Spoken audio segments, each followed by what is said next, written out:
Buenos días a todos. El transfer de hoy es especial en muchos sentidos. Es un aniversario del primer transfer que realizamos online, en junio del 2020, después de estar confinados desde el mes de marzo. Cambiamos de nuestros transfer presencial, que nos daban la oportunidad de juntarnos y discutir, preguntar, conocernos en persona e intercambiar opiniones, a abrir nuestra pequeña ventana online y fomentar los encuentros desde otro punto de vista, añadiendo más discusión, menos personas, pero con menos pérdidas de tiempo, con presentaciones, ir más al tema y además el trabajo de moderador que ahora tengo me da la perspectiva del entrevistador y es una perspectiva distinta de la que aprendo cada día más. Hemos querido contar también con los investigadores que nos acompañaron hace un año en el transfer de virología celebrado en junio pasado e incorporar nuevos expertos. En este 2021 he comenzado también como delegada institucional en Asturias y, por supuesto, no queríamos dejar pasar la oportunidad de invitar a nuestra delegada, Ángeles Gómez, y actual vicepresidenta de Relaciones Internacionales del CSIC, que abrirá el transfer para saludarnos a todos y a la que agradecemos que nos dedique hoy unos minutos. ¿Por qué queremos abordar una vez de nuevo el tema del COVID? Desde el punto de vista de la ciencia, el 2020 y lo que llevamos del año 2021 ha significado un punto de inflexión en el trabajo científico. La colaboración entre grupos de investigación nacionales e internacionales, la puesta en marcha de plataformas conjuntas en salud, economía, sociedad, comunicación, difusión. El ensamblaje de posiciones y trabajo en equipo ha sido enorme y merece que todos nos felicitemos por ello y que sigamos en esa línea sin bajar la guardia ante los futuros desafíos globales. No podíamos dejar de contar, como siempre, con la inestimable ayuda de la Cámara de Comercio de Oviedo, nuestros socios en los transfers de la Cámara, que nos enseñan cada día su disponibilidad, su buen hacer y su apoyo incondicional en la transferencia del conocimiento. El presidente de la Cámara hoy no nos ha podido acompañar, pero tenemos a Susana Fernández en representación de la Cámara y como participante del transfer. Susana es abogada y miembro del Comité Ejecutivo de la Cámara y responsable del Club Cámara. Y contamos también con Carlos Paniceres, que ha sido presidente de la Cámara y el artífice de que su casa sea hoy también la nuestra, y al que hoy doy la bienvenida y le felicito por su nombramiento como ovetense del año. Carlos participa como experto hoy en su cargo de consejero delegado de Transinsa, empresa de transporte de ambulancias que ha desempeñado un papel crucial e impecable durante la pandemia. Damos también la bienvenida a nuestro consejero de Ciencia, el doctor Borja Sánchez, investigador en excedencia del Instituto de Productos Lácteos de Asturias, experto imprescindible en este transfer, en el que nos puede aportar, además de su visión de la ciencia, la visión también desde la gestión como gobierno. Nuestros investigadores de hoy son un claro ejemplo de científicos prestigiosos en su campo que han jugado un papel importantísimo este año, iniciando líneas de investigación para luchar contra la pandemia. Juan Ramón Tejedor es investigador del Centro de Investigaciones en Nanomateriales y Nanotecnologías, el CIN, centro mixto del CSIC, la Universidad de Oviedo y el Principado de Asturias, y miembro también del Instituto de Salud del Principado de Asturias, el ISPA, en el Laboratorio de Epigenética del Cáncer y Nanomedicina. Su trabajo consiste en la identificación de alteraciones moleculares funcionales en diversas patologías y ha iniciado un proyecto sobre el diseño de balizas moleculares para la identificación rápida y eficaz de especies de ARN de SARS-CoV-2 en muestras de pacientes de COVID-19. José Antonio Boga trabaja en el Servicio de Microbiología del Hospital Universitario de Asturias y es investigador del ISPA en microbiología translacional. Su investigación se centra, entre otros campos, en el desarrollo de métodos de detección, cuantificación y genotipado de microorganismos de interés clínico con fines diagnósticos y en el papel del estrés oxidativo en diversos procesos biológicos, especialmente en las infecciones virales. Su experiencia desde el hospital este año y su trayectoria científica en el Servicio de Microbiología, que ha sido un gran referente a nivel nacional, nos es imprescindible en esta jornada. Belén Cabal también investigadora del CIN y ha iniciado el proyecto para la erradicación de la transmisión por contacto indirecto de SARS-CoV-2 mediante el desarrollo de superficies antimicrobianas con aditivos antimicrobianos inorgánicos basados en vidrios vitrocristalinos con alto contenido en óxido. Un campo científico, sin duda, con grandes expectativas. Y Susana Delgado es investigadora del Instituto de Productos Lácteos de Asturias y ha iniciado también este año un proyecto que estudia la evolución de la infección por SARS-CoV-2 en pacientes pediátricos con afectación digestiva, estudio del microbioma e inflamación intestinal. Susana es una gran experta en el estudio de la microbiota y en su relación con las alergias en los niños. Os doy las gracias a todos y la bienvenida a este transfer y por Ángeles, empezamos por ti, te doy la bienvenida y cuando quieras. Pues muchas gracias, la verdad es que estoy encantada de poder estar hoy con vosotros, hoy que se cumple un año del primer transfer que hicimos en plena pandemia, que nos estrenábamos del todo con estos medios a distancia, medios audiovisuales, que ahora un año después están tan imbrincados en nuestro día a día y estamos tan familiarizados con ellos, pero que por otra parte, aunque nos cortan el contacto directo, nos permiten estar en contacto con un grupo grande de personas y con gente que está muy, muy alejada.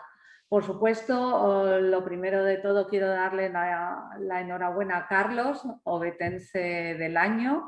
Además, con él empezamos nuestra andadura aquí, que hemos continuado en la Cámara de Comercio, que hemos continuado después. Susana, hola, por estar hoy representando a la Cámara. Son ya unos cuantos años de un binomio y una relación muy cercana en la que todos nos apoyamos en nuestra tarea de llevar la ciencia a la sociedad. Por supuesto, saludo a nuestros investigadores con mucho cariño, los que están realizando los proyectos COVID que hemos financiado desde la plataforma PTI Salud Global, y a José Antonio y también a Carlos, que nos han cuidado durante toda esta pandemia, ¿no? Unos facilitando nuestra llegada a los centros hospitalarios y otros cuidando de nosotros. Por supuesto, quiero saludar con mucho cariño a María, nuestra delegada, que ahora realiza estas tareas, y me parece muy importante resaltar lo que la ciencia, así es que consejero, la parte asturiana está en tus manos, lo que la ciencia ha hecho por nosotros en este año de pandemia. Hemos avanzado muchísimo y eso nos permite estar ahora viendo la luz al final del túnel, ¿no? Estar en una situación mucho mejor, ya no hablar de olas. Y este transfer, como sabéis, pues es un ejemplo del compromiso que nosotros tenemos, el CSIC tiene, con la comunicación de la ciencia y acercarla a la sociedad, también a las empresas. Así es que es una oportunidad más. Yo os voy a quitar mi cámara y mi sonido en breve, pero procuraré acompañaros a ver cuál ha sido el balance, para aprender sobre cuál ha sido el balance de todo este año de desarrollos, ¿no? Y de tareas científicas. Y por supuesto ya sabéis que estoy aquí en Relaciones Internacionales del CSIC, así es que si tenéis ansias, ganas o proyectos de internacionalización en los que podamos apoyaros, por supuesto, encantadísimos de trabajar con vosotros. Os deseo un debate muy cálido y agitado para que todos tengamos ocasión de disfrutar de vuestras reflexiones. Muchas gracias, Ángeles. Bueno, este año, tal como decía Ángeles, ha sido un año convulso y raro, pero muy apasionante desde el punto de vista científico. Antes comentábamos, antes de que comenzara la oración, las vacunas han llegado en un tiempo récord, con lo cual la ciencia ha pasado por un proceso muy, muy interesante. Quiero empezar por nuestro consejero, que aúna, como comenté anteriormente, en su persona el alma de científico y ahora además responsable institucional. Y conocer lo que ha supuesto para ti en relación a la toma de decisiones tan difíciles para la población. Borja, danos por favor una pincelada de lo que ha supuesto el COVID en Asturias. Bueno, en primer lugar saludar bueno, veo muchísimas caras conocidas, así que es bueno, un placer estar aquí casi en familia, iba a decir. Bueno, lo que supuso en un primer momento fue mucha incertidumbre. Daos cuenta que a nivel de gestión se paralizan todos los procedimientos y claro, nosotros desde el primer momento, bueno, a mayores se manda a la gente a teletrabajar a casa, esto de un día para otro. Y claro, nosotros lo que vimos es que no nos podíamos quedar quietos ahí, ¿no? Que había que, oye, desde salud estaban informando que casi no había ni mascarillas, ni EPIs, ni respiradores. Entonces, bueno, se organiza un poco tanto a nivel nacional como a nivel regional aquí, bueno, ver dónde podíamos ayudar. Y nosotros justamente donde más pudimos movilizar fue en el tema de hacer llegar productos rápidamente a servicio del personal sanitario primero y sociosanitario después. Entonces, claro, tenéis que... ¿Cómo explicarlo? Esto es como una especie de tormenta perfecta. Por un lugar te paraliza tu procedimiento ordinario, por otro lugar tienes cosas extraordinarias que atender, pero claro, aquí yo creo que las dos buenas reflexiones y los dos buenos ejemplos que surgieron de lo que es el ecosistema asturiano es que, en primer lugar, nosotros siempre trabajamos como si en algún momento fuésemos a poder recuperar crédito presupuestario, es decir, daos cuenta que al principio con la incertidumbre lo primero que hicimos fue retener crédito para poder afrontar un gasto sanitario que se preveía elevado. Entonces eso de mano es un recorte. En nuestra consejería aportó el 25% de lo que se retuvo en el contexto del Principado. Pero siempre trabajamos como preveyendo que se pudiesen atender al final las necesidades. Y esa es una muy buena noticia. Al final, sabéis que la ejecución presupuestaria de la Consejería de Ciencia fue el 97%. Se atendieron muchísimos proyectos, se atendieron todas las convocatorias y, bueno, independientemente de que alguna haya sufrido un ligero retraso, pues yo creo que es comprensible. Pero por otra, y esta tal vez sea más importante porque es algo que ha surgido nuevo, es todos esos cauces de comunicación que se han abierto entre el mundo de la investigación y el mundo y entre el tejido productivo. Yo, si mal no recuerdo, los transfer era justamente la filosofía de los transfer, era dar a conocer el CSIC al mundo empresarial y viceversa, porque eran dos mundos que en teoría no se conocían uno a otro, ¿no? Y esto es un poco lo que ha pasado. Aquí han surgido sinergias pues desde un montón de sitios hacia un montón de sitios que luego se han transformado en proyectos europeos, que se han transformado en nuevas empresas, que se han transformado en los consorcios, ¿no? que anunciaremos en breve, el tema de las misiones científicas. Asturias ha sido capaz de regular esa colaboración público-privada, que todo el mundo habla de ella, pero nadie sabe cómo se plasma. Entonces, bueno, yo creo que al final de toda esa... Bueno, por supuesto ha habido muchas cosas también que Carlos se acuerda bien de algún verso suelto que había por ahí, pero bueno, en general yo recogería esta reflexión, es decir, planear seguir atendiendo lo ordinario a pesar de la dificultad que entrañaba todas las dificultades que imponía la COVID-19 y sobre todo ese clima de colaboración público-privada que no solo es de facto, sino que además hemos sido capaces de regularlo, de sacar una convocatoria y que además va a ser una vía de crecimiento presupuestario, ¿no? O sea, que yo dejaría ese par de reflexiones. Iniciamos los Transfer Online, hicimos, bueno, con este tema del COVID y contamos entonces ya con la participación de Boga.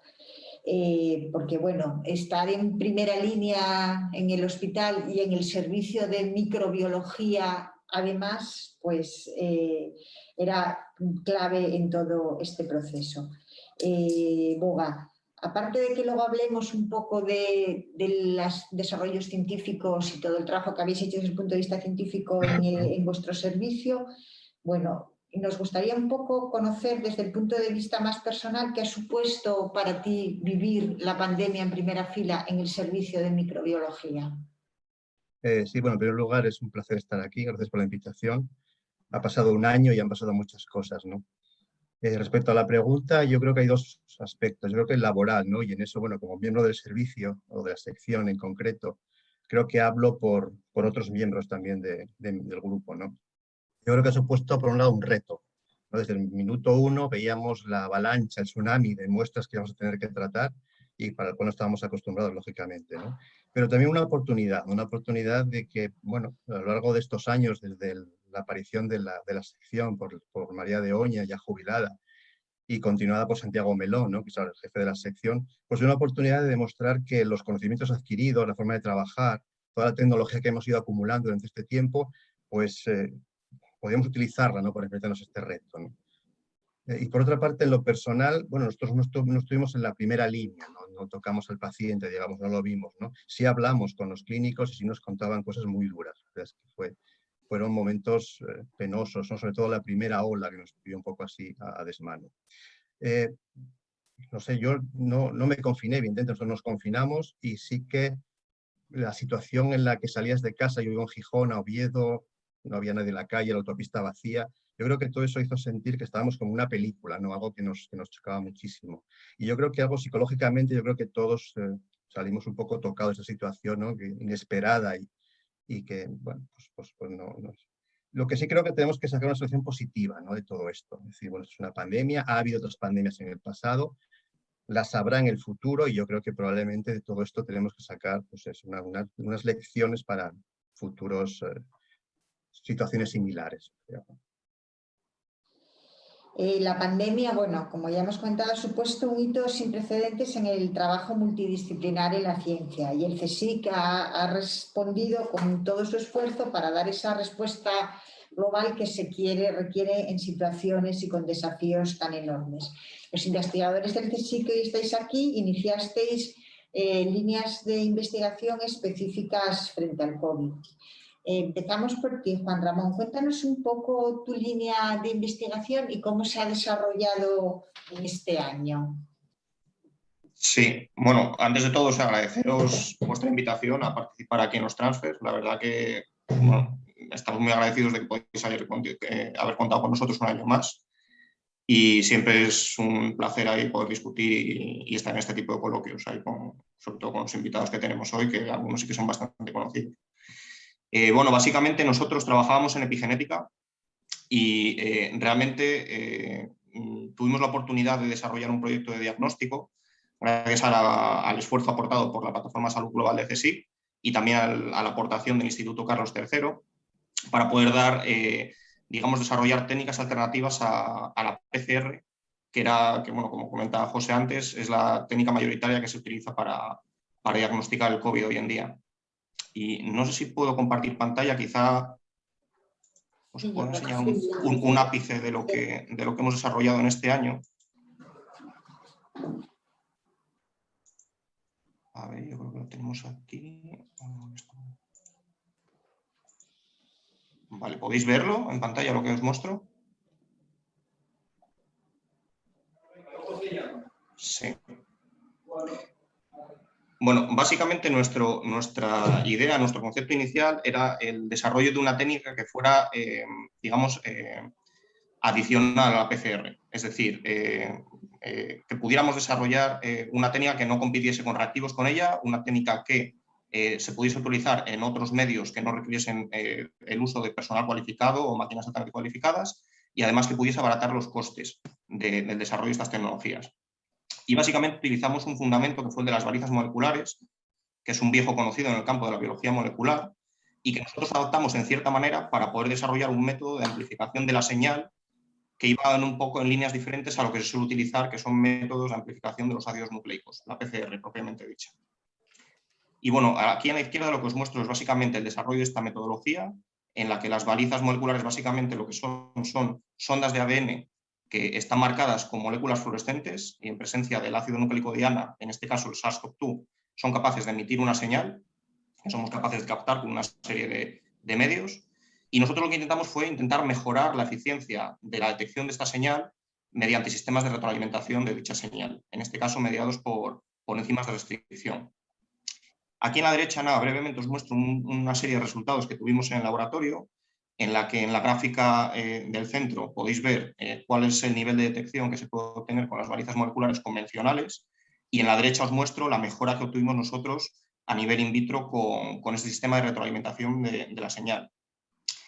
Tuvimos unos resultados luego a lo largo del año pasado bastante interesantes, que fueron que este tipo de balizas eran altamente específicas, reconocían específicamente SARS-CoV-2, pero no otro tipo de coronavirus humanos.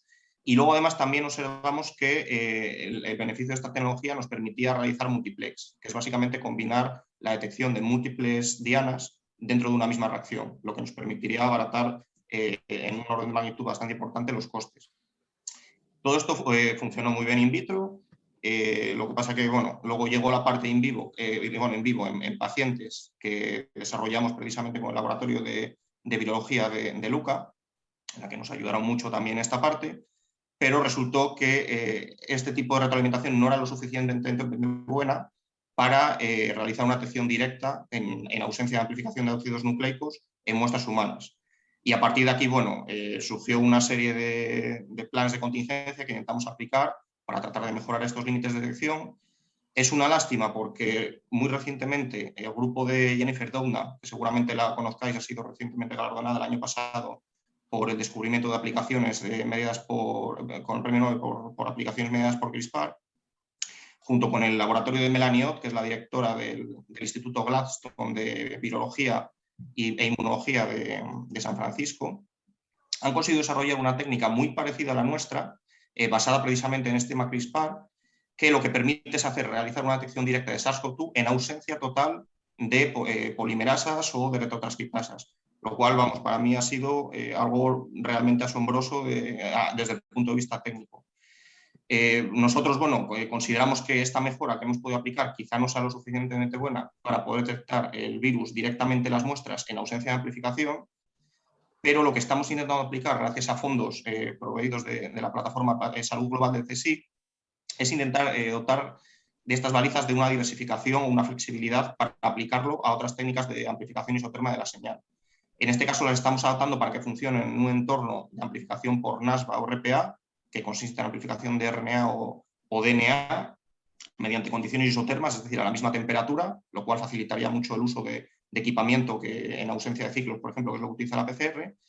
Y luego quizá donde estemos obteniendo resultados más interesantes a lo largo de este último año ha sido en la aplicabilidad de esta tecnología con la técnica que se llama RCA, que es una técnica basada en círculos rodantes. Y básicamente esta tecnología utiliza la polimerasa descubierta por Luis Blanco y Margarita Salas, la CI29, y una serie de balizas que lo que nos permiten es detectar el virus conseguimos mejorar el límite de detección unas 1000 veces más de lo que conseguíamos con nuestro sistema original. Lo interesante de esta técnica es que también nos permite discernir entre las distintas variantes en la misma reacción, con lo que el multiplex podría ser útil, por ejemplo, para discernir las variantes, la británica, la india, la española, bueno, la general, etcétera, etcétera. Y esto es un poco lo que hemos venido trabajando durante, pues, al inicio de la pandemia y sobre todo a lo largo de este último año. Bueno, Susana, tú iniciaste también un proyecto relacionado con el COVID. Ya venías trabajando con niños, con microbiota infantil, y ahí también hubo mucho debate, ¿no?, sobre cómo el COVID afectaba a los niños y a la población infantil. Cuéntanos un poco la línea de tu proyecto y qué estáis haciendo en este momento. Bueno, pues muchas gracias, María. Antes que nada, también, igual que mis compañeros, quisiera agradecer estar hoy aquí. Yo creo que un año después de ese primer transfer online, quisiera agradecer tanto a la Cámara de Comercio por continuar con estos transfers de forma virtual y a la delegación del CSIC, por supuesto, por la organización de los mismos, ¿no? Respecto al proyecto, pues en este momento, hace un año, yo creo que habíamos solicitado a la plataforma PTI de Salud Global, un proyecto porque en estos momentos, pues hace un año existían muchas cuestiones o dudas de las que no teníamos conocimiento respecto a los niños, ¿no? Algunas de las cuales se han ido mejorando, solventando, tenemos más conocimiento y otras permanecen como grandes incógnitas. En este sentido, al igual que mi compañero Juan Ramón, yo creo que voy a hacer uso de un par de diapositivas para poder explicaros mejor el contexto del proyecto, en el que llevamos trabajando un año, pero que hace, bueno, pues como podéis entender, se ha retrasado por toda la dificultad que conlleva pues, la recogida de estas muestras en niños que son pacientes hospitalizados y que muchos de ellos están en plantas COVID, ¿no? Entonces también desde aquí quisiera agradecer también a José Antonio Boga, que en nuestro caso en los hospitales aquí de Asturias pues nos han echado una mano con facilitándonos desde microbiología pues esa recogida de muestras.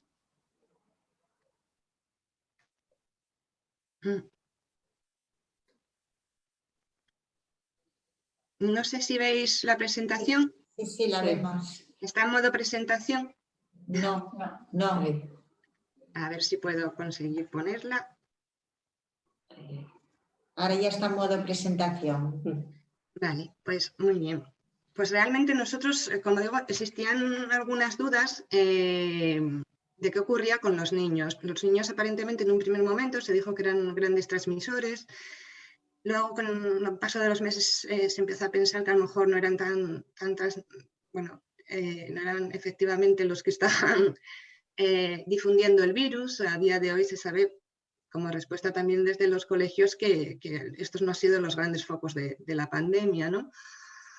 Por otro lado, lo que se veía en muchos de los niños es que tenían unas afecciones digestivas. No eran, los aspectos respiratorios no eran tan fundamentales como aparecían esos síntomas digestivos. Todo ello, junto con noticias que iban apareciendo de pacientes pediátricos asociados con lo que se conocía como un síndrome raro, el síndrome de Kawasaki, que posteriormente ya se denominó ya tuvo un nombre propio, pues nos hizo hacer esta petición de proyecto, como digo, a la plataforma del CSIC PTI Salud Global. Y fue aprobada en junio del año pasado, yo creo que poco después de la organización del siguiente transfer, y en la que hemos venido trabajando, pero como digo, con cierto retraso. Por no complicarme mucho, pues comentaros que, por supuesto, esto no tendría lugar si no contamos con las entidades participantes, con la parte clínica, ¿no? Asistencial, que son distintos grupos de pediatría de digestivo. Desde aquí de Asturias contamos con la colaboración de Juan José Díaz, con el que venía trabajando, como muy bien ha dicho María, la delegada, en proyectos de alergia alimentaria e inflamación intestinal. Es por eso que, dada nuestra experiencia también en microbioma, en niños y en parámetros fecales de inflamación intestinal, pues presentamos un poco esta idea para, como os comento aquí, estudiar el comportamiento del virus en niños y sobre todo en niños positivos, pero que requirieron esta hospitalización. Lo planteamos durante la segunda oleada y, bueno, realmente después de la segunda vino la tercera. Entonces, bueno, pues ahora os contaré un poquito, pero nuestra idea era encontrar biomarcadores, bien fueran microbianos o inmunitarios o metabolitos relacionados con los microorganismos que puedan actuar con el hospedador, que nos pudieran ser de utilidad para mejorar la predicción en aquellos casos, que aunque eran pocos, para haceros una idea, pues eso no llegaba al 1% de los casos que tuvimos de síndrome inflamatorio multisistémico, pero sí que es verdad que hubo muchas hospitalizaciones, hubo en torno a 100 hospitalizaciones durante la primera ola, de pacientes pediátricos estoy hablando. Entonces, bueno, pues la gran pregunta era por qué algunos niños simplemente no cogían la infección o sus síntomas eran relativamente leves o asintomáticos, mientras que otros presentaban casos de gravedad, requerían hospitalización incluso durante semanas y tratamiento con corticoides y con demás medicamentos. Es un poco la idea con la que se lanzó y se pidió este proyecto, que como digo llevamos un año. Los antecedentes es lo que os he estado contando y realmente algunas de las dudas que todavía existen es que seguimos sin saber realmente qué causa este síndrome inflamatorio multisistémico. Como digo, ahora ya no es síndrome similar a la enfermedad de Kawasaki, sino el síndrome inflamatorio multisistémico, que de aquella se observaba que ocurría en niños que por alguna razón o bien eran positivos al virus o habían estado en contacto con personas que habían sufrido la COVID. Entonces, bueno, pues ya desde aquí, desde Asturias, desde Luca y el ISPA, se han publicado algunos trabajos respecto a datos de la primera ola, como los que os muestro aquí, en el que no solo son niños en Asturias, sino son en 15 hospitales distintos de toda la España. Y en este artículo lo que se ve es que de 100 niños ingresados, hay un 50 o un 60% que presentan afectación digestiva. Y lo que se plantea ya es si estas manifestaciones digestivas pueden ser un predictor de complejidad o de severidad para estos niños, ¿no? Nosotros en este proyecto que iniciamos, como digo, antes del verano, sabíamos que no íbamos a tener tantos pacientes pediátricos ingresados, bueno, pensábamos como en la primera ola. Pero sí que es verdad que en la segunda y la tercera ola ha habido muchos menos niños ingresados. Y de ellos, por supuesto, tampoco hemos sido capaces, como digo, como he apuntado antes, de reclutar todos aquellos que ingresaron. Mismamente, por poneros un ejemplo, ha habido hospitales en Zaragoza, en Barcelona, que si bien nos han reportado casos, pues han tenido ciertas limitaciones, por acceder a la planta COVID o porque de los servicios de infecciosas o de microbiología eran un poco quien llevaban el tema y no han tenido, por distintas razones, pues acceso a congeladores o a recuperar esas muestras, ¿no? Por ser un tipo de pacientes especiales y además pediátricos, digamos, niños, ¿no? Si bien es verdad que en aquellos hospitales maternos infantiles con los que colaboramos, pues las cosas han sido distintas. Recogimos muestras al ingreso cuando estaban hospitalizados y al mes o los 2 meses para ver también cómo varían estos biomarcadores que estamos buscando en las heces. Nos podría decir que tenemos 27 pacientes reclutados, pero es verdad que podemos tener alguno más, incluso ahora en estos momentos, aunque no hay cuarta ola, pero sí que todavía tenemos, ¿verdad, Boga? Algún caso de algún niño ingresado que se están guardando muestras. Entonces, sí, tenemos algunas. Tenemos algunas, sí, ahora, después de todo esto. Entonces, bueno, pues simplemente para que os hagáis una idea y dejar un poco así esto en el aire, del grupo que tenemos de pacientes, cabe mencionar que los hay muy pequeñitos, en los que, claro, el sistema inmune no está desarrollado, menores de 1 año, un 25% de los que tenemos, pero, bueno, pues tanto en la primera ola como en esta segunda, fundamentalmente y la gran mayoría son casos de niños entre 10 y 14 años, que podríamos decir preadolescentes, y son algunos de ellos los que presentan estas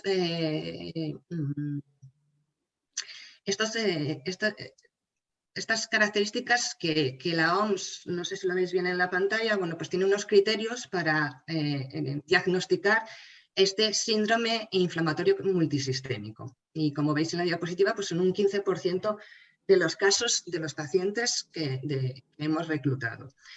De los cuales, si bien es verdad que un tercio de ellos, de todos ellos, presentaron algún tipo de enfermedad crónica, algún tipo de enfermedad crónica que puede ser muy variada, como enfermedad renal, diabetes, enfermedades, bueno, pues niños trasplantados, niños con enfermedades hepáticas, de riñón, de todo tipo. No hay un tipo de enfermedad crónica asociada.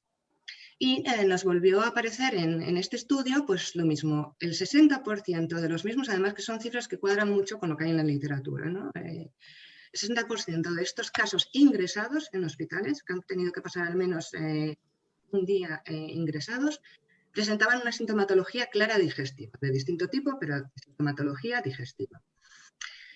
Y bueno, pues por eso yo creo que las muestras fecales, tanto no solo la parte del microbioma en la que nosotros somos expertos, sino todas aquellas citoquinas, quimioquinas, inflamatorias fecales, igual que otros metabolitos, que es lo que os dejo aquí, en esta diapositiva, pues pueden ser determinantes para ayudarnos a saber qué está pasando a nivel digestivo y como predictores de gravedad en estos niños, ¿no? Porque no es... Bueno, es un porcentaje muy bajo, pero no es fácil tener un niño una semana hospitalizado o en la UCI. A día de hoy y el año pasado no se tenía tanta evidencia de ese tropismo del virus SARS-CoV-2 por el tracto gastrointestinal, pero hoy en día ya se sabe pues, que existen receptores de AC2 por todo el tracto gastrointestinal. También se sabe que este receptor es necesario para el transporte de aminoácidos básicos como el triptófano.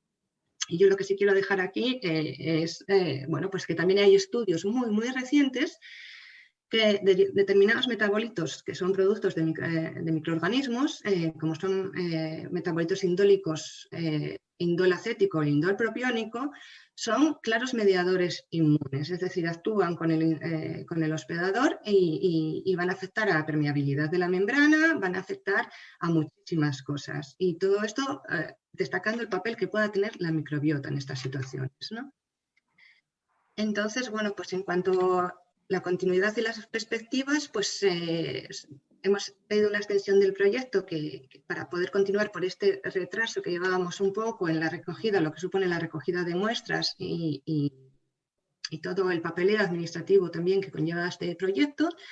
Y estamos participando ahora en un grupo de trabajo, digamos, que es una iniciativa estratégica gracias a la financiación de los fondos del Mecanismo de Recuperación y Resiliencia. Entonces, esta plataforma PTI Salud Global ha pasado a ser la PTI Plus y, como digo, hay 22 grupos del CSIC entre los que estamos y el objetivo es pues, hacer un seguimiento de estos casos al año para seguir observando estos biomarcadores y además reclutar unos grupos controles para poder comparar que no estaban incluidos en el primer proyecto, que es un grupo de niños sanos que tengan esta misma edad, en el grupo de adolescentes y en el grupo de niños más pequeños, y un grupo de PCR, que no sé si llegaremos a tiempo, dado cómo está la vacunación y cómo está todo, para que sean PCR positivos pero asintomáticos. Siempre con la idea, eso, tanto de buscar biomarcadores de riesgo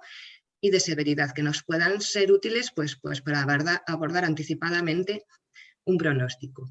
Y bueno, pues espero haberos dado un poco unas pinceladas de lo que es el proyecto en el que desde el IPLA y desde el grupo de Microgel participamos bueno, pues ante esta situación que nos surgió y que los pacientes pediátricos realmente, bueno, pues no eran los principales actores claves de la pandemia, pero están ahí y hay casos de niños que requieren hospitalización, como digo, que presentan complicaciones. Todos ellos con un tratamiento médico y con asistencia clínica no tienen ningún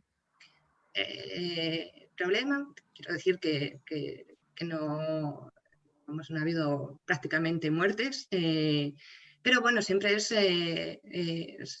interesante y sobre todo preocupante para las familias que, como digo, tienen que pasar pues por estas situaciones y no saben por qué sus niños les ha pasado realmente eso, ¿no? O si está claro que es una respuesta inmune que tienen alterada por algo, pero no sabemos más por qué.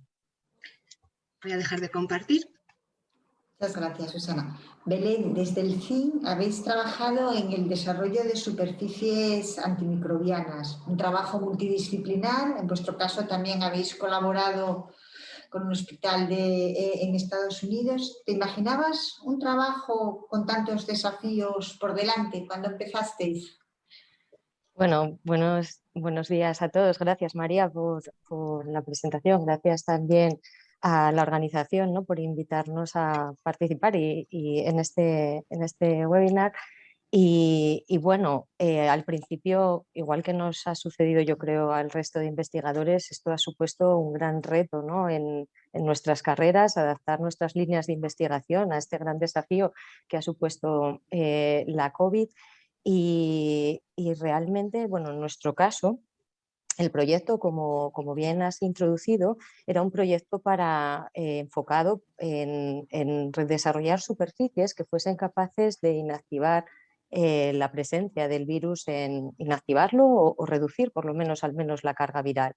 Cuando hace un año, si recordáis, había un gran desconcierto, ¿no?, en la sociedad. No sabíamos exactamente cuáles eran las causas de las vías de transmisión, cómo se estaba propagando este virus y a día de hoy ya podemos decir, ¿no?, que la principal forma de transmisión es a través de las gotículas, de los aerosoles bueno, que los humanos emitimos, bien sea cuando respiramos, hablamos o tosemos. Pero ¿qué sucede? Estas gotículas, estos aerosoles pueden, pues, adherirse a otras partículas, ya sea, bueno, pues, procedentes de la contaminación atmosférica, del polvo, en suspensión, incluso, bueno, hasta del tabaco. Ya sabemos, bueno, pues que estos factores facilitan, colaboran a la dispersión del virus en el ambiente.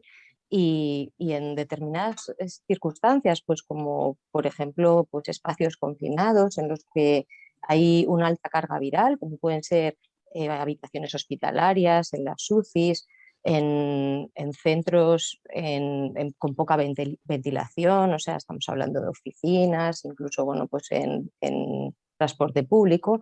En estos casos, sí que puede, bueno, pues se sabe, ¿no?, se conoce que el virus puede depositarse sobre estas superficies, y es aquí donde juega un papel tan importante la transmisión indirecta, ¿no?, del virus, con, bueno, pues el contacto con estas superficies contaminadas y la subsiguiente, pues, contaminación con las mucosas de la boca, la nariz o los ojos. Nosotros, el proyecto en el que venimos trabajando se focalizó precisamente, pues esto, en la transmisión y en la contención, evitar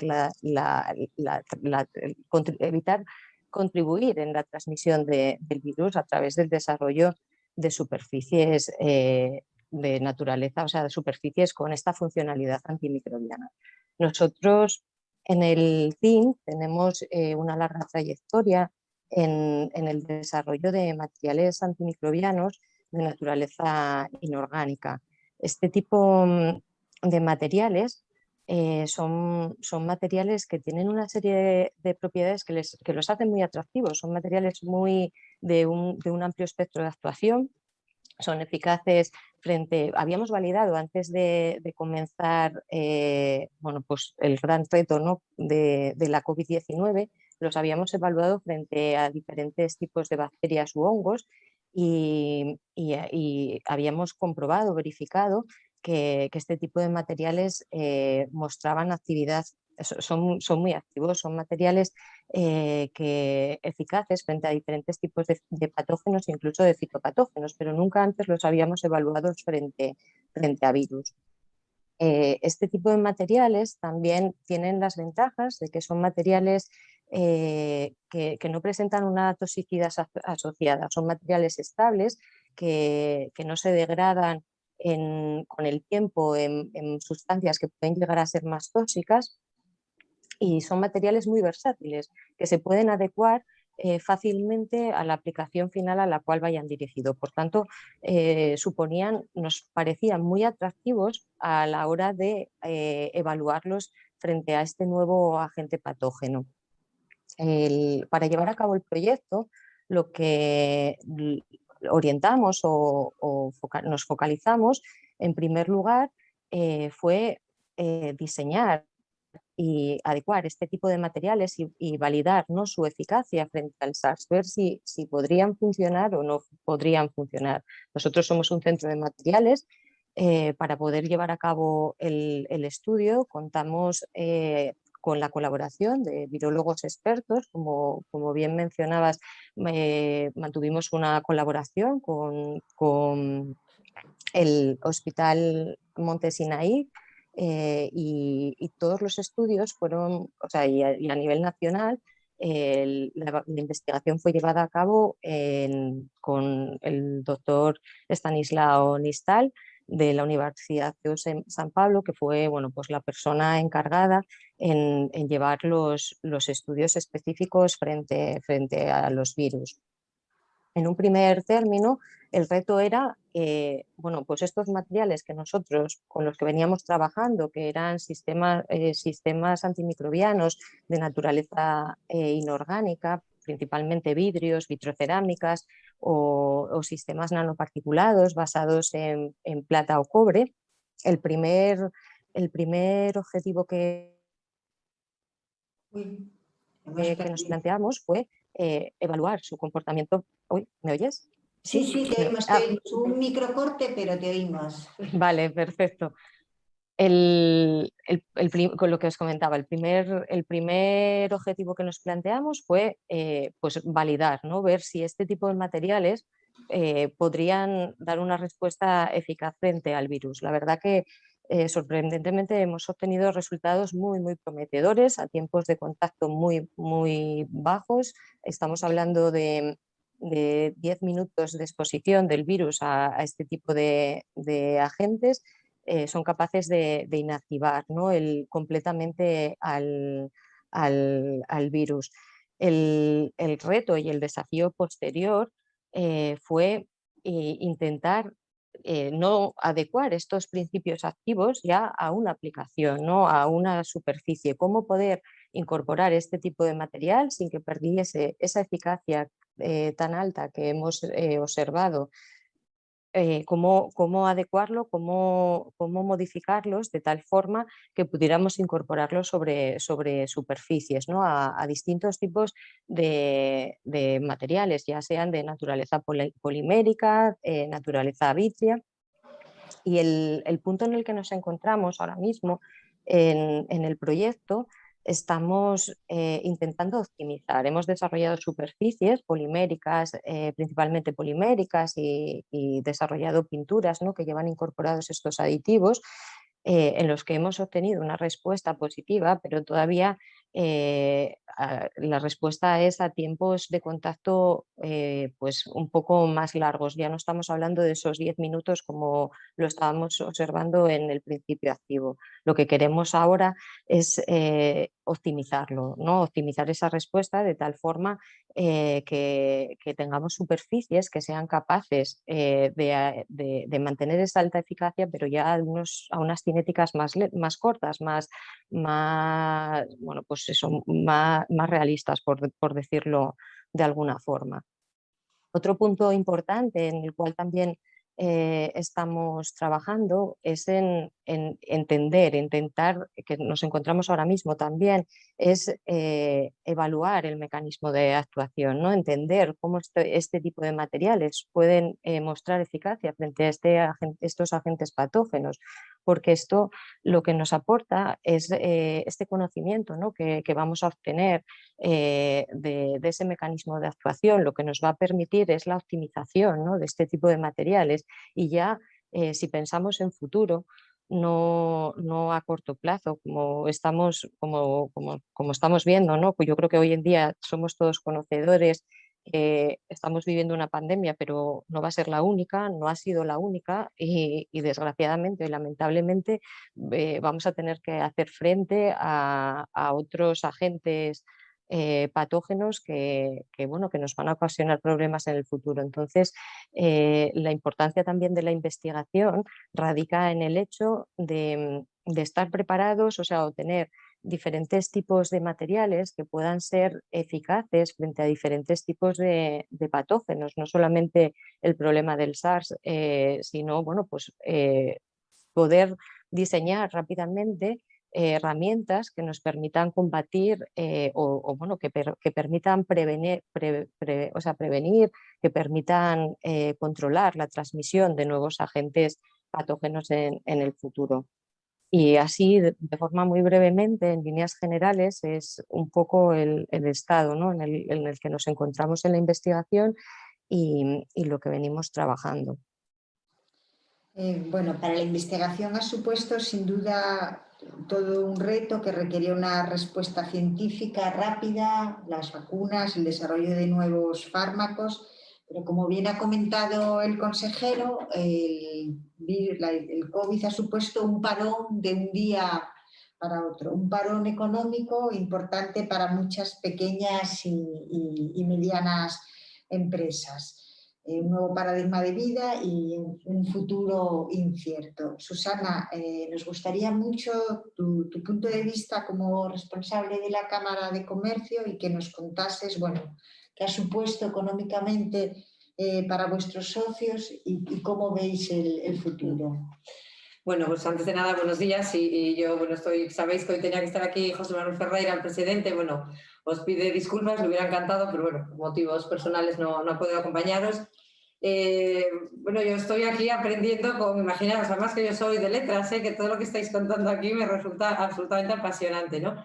Creo que lo primero que tenemos que deciros, desde luego, no solo a nivel personal, sino como Cámara de Comercio, es agradeceros, ¿no?, el trabajo que cada día los investigadores, el CSIC, desde las consejerías, desde el gobierno y como no, por supuesto, a Carlos, ¿no?, y a lo que ha supuesto toda esa actividad frenética de Transinsa en este momento que nos coge a todos pues un poquito de lado, ¿no?, porque yo creo que a pesar de que íbamos viendo las noticias en otros países, no esperábamos aquella semana del 13 de marzo, ¿no?, de repente esas medidas y vernos encerrados. Aquí en la Cámara os puedo decir que esas primeras semanas fueron como una locura, o sea, desde el punto de que estábamos cada domingo esperando a las tarde-noche aquellos BOEs que salieran a ver qué nuevas medidas iba a haber para las empresas. La incertidumbre era absoluta, pero incluso para nosotros, que los dos primeros, cuando se decretó el primer estado de alarma y la primera prórroga a los 15 días, no sabíamos tan siquiera si esta institución podía estar abierta, ¿no? Porque había muchas dudas de interpretación, lo que era esencial, lo que no era esencial. Yo recuerdo algunos de esos domingos, a las 12 de la noche, todos conectadísimos con el teléfono, con los ordenadores, mirando la legislación, interpretándolo, primero para poder, porque nuestra primer deseo era poder estar aquí, poder estar abiertos y poder estar a 100%, ¿no?, al servicio de la sociedad, pero y sobre todo, como es nuestro perfil, lógicamente, al servicio de los empresarios, ¿no? Os podéis imaginar que, claro, aquello era un aluvión de llamadas. Yo tengo aquí alguna cifra. Se atendieron en este año de pandemia más de 10.000 consultas. Aquí, la verdad, tenemos que agradecer, por supuesto que sí, a todo el equipo y a todo el personal de la Cámara, que estuvieron dedicados a 100%, muy por encima de lo que se les podía exigir. Los miembros del comité estuvimos también, lógicamente, a disposición de la Cámara, ayudando en lo que cada uno en nuestra parte, ¿no?, y en nuestra saber hacer de cada día, pues podíamos colaborar, pero imaginaros, ¿no?, desde aquel primer domingo en el que los que sean esenciales, ¿cómo se van a poder mover?, ¿no? Decía antes Boga que él venía todos los días de Gijón. Bueno, pues os acordáis aquellos primeros días que había que hacer aquel certificado para poder moverse. Bueno, fue absolutamente una locura. Pero también yo creo que, fíjate, siendo como somos en esta casa muy positivos, ¿no?, y además siempre con ese lema que nos impuso y con muy buen criterio Carlos, ¿no?, de ese estamos para hacer, yo creo que fue hasta una oportunidad, ¿no?, y así lo vimos, el decir, vamos a enfrentarnos a nuevos retos. Simplemente esta estructura que tenemos aquí, es decir, esta pantalla, poder estar haciendo estas videoconferencias, que era como una asignatura pendiente, que en cada evento que hacíamos y cada conferencia y cada jornada formativa siempre lo decíamos, bueno, pues habría que compatibilizar presencial para poder llegar, pues por ejemplo, ¿no?, nosotros sabéis que tenemos antenas camerales por distintos puntos de Asturias, que también hay que felicitarles por el grandísimo trabajo que han hecho, que hacen siempre, pero bueno, sobre todo este año. Y decíamos, ¿cómo podemos llegar a ellas? Bueno, sí, hay que establecer algo pero siempre había cosas prioritarias, ¿no? Y aquí había que hacerlo sí o sí, ¿no? Y ya muy pronto, o sea, como las 2 semanas, ya vimos la necesidad que con ese aluvión de consultas, de incertidumbre, el pequeño, el mediano no sabían, se empezó a hablar de ERTES y hasta los niños pequeños hablaban ya de ERTES, ¿no?, cuando era una palabra que casi nadie conocía, ¿no? Y entonces ya vimos esa necesidad también de poder cubrir, de decir, bueno, pues vamos a organizar, y fue cuando decidimos hacer esos Zoom cámara, ¿no? Esos primeros webinars, que los primeros que impartimos pues fueron propiamente muy encaminados a eso, ¿no? A dar información pues jurídica, laboral, económica, fiscal, de en qué situación estábamos, ¿no? Pensar, antes lo decía Borja, se paralizó todo, pero claro, paralizar la administración es paralizar plazos, por supuesto se paró la judicatura, se paralizaron los juicios, se paralizó todo. De repente, claro, todo eso que supone, pues claro, a nivel empresarial, pues un cataclismo absoluto, ¿no? Luego, en la siguiente ronda, bueno, pues ahora otras empresas más se tienen que quedar en casa. Quiero decir, al final decidimos hacer esos webinars, esos Zoom cámara, que ya te digo, empezaron un poco de manera formativa, ¿no? Para poder dar esa respuesta, que fueron súper bien acogidos, la verdad es que fenomenal. Y luego ya fueron pues mucho más divulgativos, la verdad es que tuvimos, bueno, vosotros los conocéis, porque seguro que habéis asistido, muchos de vosotros asististeis, ¿no? Más de 50 webinars que han tenido como 15.000 visualizaciones, ¿no? Personalidades del mundo pues, empresarial, del mundo científico, que han sido verdaderamente extraordinarios y a los que a todos damos las gracias, porque en aquellos momentos también, oye, pues poder dedicar parte del tiempo a compartir sus conocimientos, bueno, como lleváis haciendo vosotros en estos transfer, ¿no? Que desde luego, bueno, pues es magnífico, ¿no? Entonces, para la Cámara de Comercio, pues fue lógicamente un reto poder estar ahí a la altura. Nuestro objetivo era abrir todos los días, y de hecho aquí teníamos a nuestro secretario general a las 8 de la mañana en punto, todos los días abría y nos mandaba la foto de la cámara abierta a disposición de la sociedad y a disposición de las empresas. Y eso fue lo que hicimos, ¿no? Estar, fijaros, en un año de pandemia, en un año en el que muchos meses estábamos obligados a estar cerrados en casa, aún así, fijaros, se abrieron a través del sistema de creación y de asesoramiento de empresas 254 empresas nuevas. A través de la Cámara de Comercio de Oviedo, al margen de otras que se hayan abierto, ¿no? Quiero decir, hemos querido siempre seguir fomentando pues el emprendimiento, el ver que esto tiene que seguir, es decir, que no, teníamos la incertidumbre, no sabíamos lo que iba a durar, no sabíamos cuánto tiempo íbamos a estar confinados y con la economía pues paralizada como estaba, pero desde la Cámara siempre se ha seguido pues avanzando, ¿no? Avanzando, trabajando en traer inversiones para Asturias, como bueno, pues sabéis, la reciente, bueno, pues Amazon, todo esto, bueno, eso ha sido una labor que sin estar continuamente en las cámaras, pero que se ha hecho desde las cámaras, ¿no? Una colaboración que también hemos estado fomentando mucho siempre con las demás cámaras de comercio de Asturias. Ayer todavía en la entrada del premio a Carlos, pues sí se comentaba, y además siempre arropados por los otros dos presidentes de Cámara Gijón y de Avilés. Y en esa colaboración de quitar trabas y de aunar pues sobre todo los recursos que tenemos, ¿no? Y en eso estamos y en eso seguimos con ganas y con optimismo, porque desde luego en esta Cámara yo creo que somos optimistas, hemos sido muy conscientes y muy realistas de la situación que hemos tenido, hemos vivido muy de cerca y seguimos viviendo, ¿no? Nosotros, por ejemplo, en el Club Cámara, bueno, pues tenemos empresas desde autónomos, empresas medianas, grandes empresas de la región y claro que nos han llegado los problemas totalmente muy diversos, ¿no? Pero bueno, sobre todo que sepan que la Cámara sigue aquí para ayudar y para gestionar todo lo que se pueda de cara a futuro, ¿no? Sí, bueno, como decía antes el consejero, ¿no? Sacar lo positivo, ¿no? De todo este año, sí, que nos ha enseñado muchas cosas, sí, también y aprovechar, ¿no? todo lo que, sí, hemos aprendido positivo para afrontar. Sí, al final ha sido como un empujón, ¿no? Pero sí, yo creo que pasan todas las crisis, ¿no? Al final las crisis a veces son un poco depurativas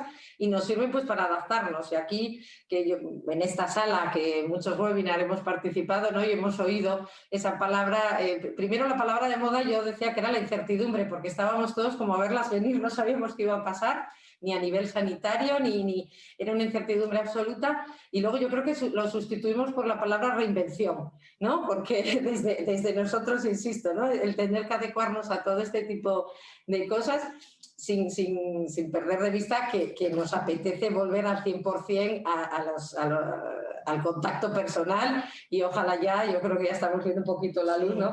Que todo esto podamos en unos meses ya normalizarlo, quitar esta careta y sobre todo pues poder continuar ya con normalidad toda la actividad empresarial, ¿no? Sí. Carlos, no es que te quisiera dejar para el final, pero bueno, en ti concurren las dos categorías, ¿no? Has sido presidente de la Cámara, has apostado por la sinergia ciencia y empresa y como consejero delegado de tu empresa has visto y has sufrido, ¿no? en primera persona la pandemia. Haznos, por favor, un balance. Buenos días a todos y muchas gracias por las palabras que habéis tenido. Si de algo me siento orgulloso en esos 2 años, y no porque lo estéis aquí, porque lo he dicho en algunos ámbitos, es precisamente que el CSIC esté en la Cámara de Comercio, ¿no? que esté en nuestra casa. Porque creo que es uno de los binomios de futuro, que esa colaboración público-privada en torno de cómo poner la ciencia en colaboración con la empresa, y por ahí va el futuro, ¿no? Una de las decisiones que yo he aplaudido públicamente del nuevo Gobierno de Asturias precisamente fue la creación de la Consejería de Ciencia e Innovación, en un acto de la presentación del CSIC, precisamente el día que hicimos la rueda de prensa, conocí yo al actual consejero Borja Sánchez. Y en todo caso, creo que primero felicitaros por todo lo que ha sido los transfers del CSIC. Creo que es un elemento que todos los meses esté realizando el tema del transfer, ha aportado mucha luz y ha generado mucha sinergia de esa que tanto necesitamos en Asturias, que sobre todo es generar actividad económica, generar empleo, generar posibilidades para luego poder mantener nuestro estado de bienestar. Sin ninguna duda, pues hace, pues eso, cuando nos cae esta bomba encima, bueno, pues la verdad que miedo, incertidumbre, desconcierto, yo digo que había mucho silencio. Sí es cierto que yo creo que ante esta situación hubo 2 actitudes, como casi todo en la vida, unos que dieron un paso al frente y que se pusieron a ver cómo podían ayudar, disposición total, cómo podían, evidentemente, los que teníamos la obligación pues, de prestar un tema asistencial, era nuestra obligación, pero luego he visto también actitudes de, bueno, el propio CSIC, el propio consejero Borja, ¿no? Intentando buscar sinergias, removiendo piedras por donde fuera, a ver el tema de los respiradores, el tema de las mascarillas, de los equipos, buscando sinergias, cómo podíamos reinventar, limpiar las mascarillas, el tema de los respiradores, que en algo le intenté ayudar. En definitiva, había 2 actitudes y luego, bueno, hubo otra actitud también más pasiva y otra actitud donde hubo alguna institución que desapareció. Quiero decir en este momento, porque creo que también es de justicia y lo ha dicho Susana, nosotros nos mantuvimos como Cámara de Comercio abiertos en todo momento, ¿no? Creo que precisamente cuando hay una guerra o algo parecido que podría ser esta pandemia, creo que las instituciones no es cuando tienen que estar abiertas, es cuando tienen que dar un paso al frente y dar servicio, ¿no? Ante la incertidumbre, ante la falta de información que tenían los autónomos, los empresarios. Nosotros, bueno, incluso tuvimos algún problema con nuestra casa madre, Cámara de España, y con alguna otra institución que nos planteaba que había que cerrar la Cámara. Yo creo que la Cámara se quedó abierta, tomando las medidas y las precauciones que había que tomar y que de hecho no hubo ningún problema. Pero bueno, a veces también lo fácil en aquel momento, como se dice aquí en Asturias, un asturiano, presiar, ¿no? Es presiar y quitarse de medio, ¿no? Yo creo que no tocaba y como dice Susana, aquellos fines de semana interminables, aquellos domingos, probablemente, y de hecho creo y me consta que el mundo empresarial ha agradecido que la Cámara de Comercio de Oviedo estuviese abierta permanentemente, o más abierta que nunca, porque también hasta sábados y domingos había que estar. Con lo cual, en ese aspecto. Y también el CSIC, que yo también quiero daros las gracias porque rápidamente os pusisteis el tema de la vacuna, el tema de las mascarillas, bueno, y sobre todo también transmitir información, ¿no? Información a la ciudadanía, una información veraz, porque en aquel momento, como bien sabéis, aparecían todo tipo de informaciones confusas, generaban más miedo en la población, no se sabía por dónde tirar. Yo, en lo que nos afecta a nosotros tuvimos una suerte inmensa de tener una directora general en aquel momento que era experta en salud pública, la doctora Begoña Martínez Argüelles, claro, eso nos permitió tener muy cerca la ciencia, ¿no?